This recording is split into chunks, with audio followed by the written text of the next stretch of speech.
Stuart Scott is a former intelligence agent and security analyst who understands the drug trade. For years, he assessed Mexico's evolving cartels, working during the height of the drug war surge and investigating the likes of Pablo Escobar. Scott Stewart, Vice President of Intelligence at Torchstone Global, joins us. Thank you very much for being with us, Scott. I know you've been able to have a little look at this haul in New Zealand, 3.2 tonnes, 81 bales. Now here, police and authorities are saying this is a major blow financially to the international drug trade. Would you agree with that assessment?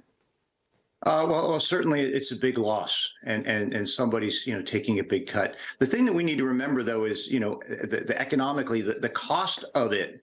Buying it in South America is going to be far cheaper than the street price, say, in New Zealand or Australia. So, I mean, when we're talking about the loss are really the profits there more so than that initial investment. Okay. So they're going to get a lot of money had it gone to Australia or had it gone to New Zealand. Absolutely, and that's what's driving this, right?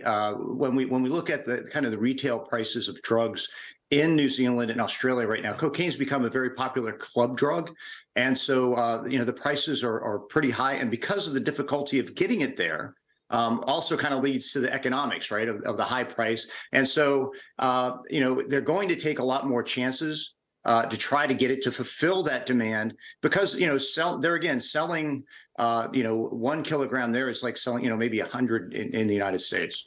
So the New Zealand Australian markets are high risk but high reward. Does that make it quite a lucrative market to try and get into?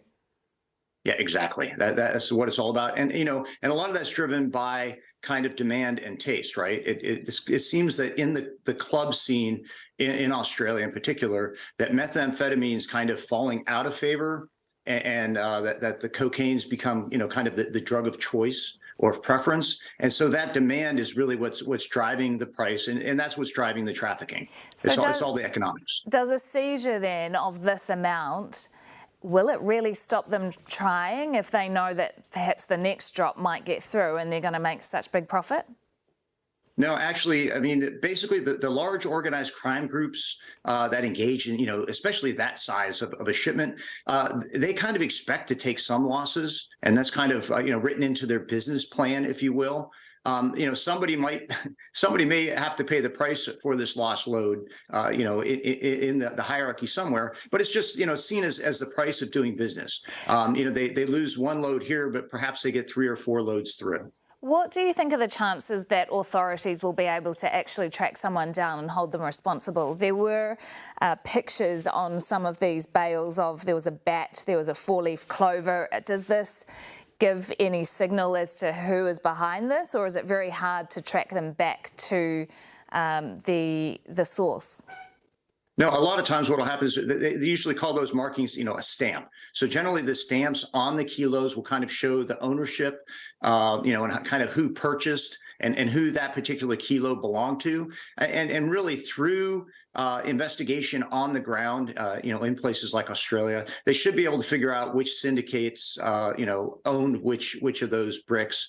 It also shows who's working together in those kind of, multiple loads, if it's, different stamps there. So they'll be able to kind of put those pieces together based upon what they found out from previous investigations. Do you know, with these kinds of seizures generally, and impossible for you to know, I know in this case, but is this the work of detection? Are people able to track where these shipments are going to be dropped off, or is it usually luck that you come across something like this? I mean, it all depends, and I'm not sure in this case, to be honest. It could have been the work of good, police intelligence work. Maybe they had an informant, or picked up something in signals intelligence. I don't really know, but certainly I know that law enforcement across the region is trying to, and really also in North America and South America, is trying to stop the cocaine flow as much as they can.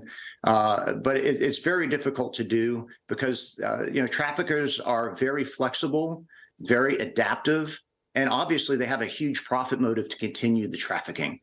So it's really difficult to stop it. Of course, law enforcement has to try and do their best, but it really is a difficult task. Scott, do you know what percentage of the illegal drugs that are coming into a country like New Zealand or Australia are intercepted? Whether it's, 10%, is at the tip of the iceberg?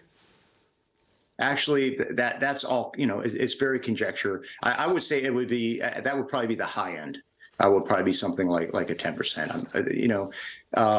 It's some just people one of those things that's hard to quantify. Yeah, I get it. Because some people might hear that and say, well, why do we spend all of this money trying to intercept it if we're only getting the 10%? Yeah, it's one of those things where when you see the destruction and you see the results of these drugs on people, and the very real consequences they have for families, for lives, it helps you understand why you need to continue that struggle. You just can't allow them to rampage through society. Fascinating insight, Scott. We really appreciate your time. Thanks very much for joining us this morning. That's Scott Stewart, Vice President of Intelligence at Torchstone Global.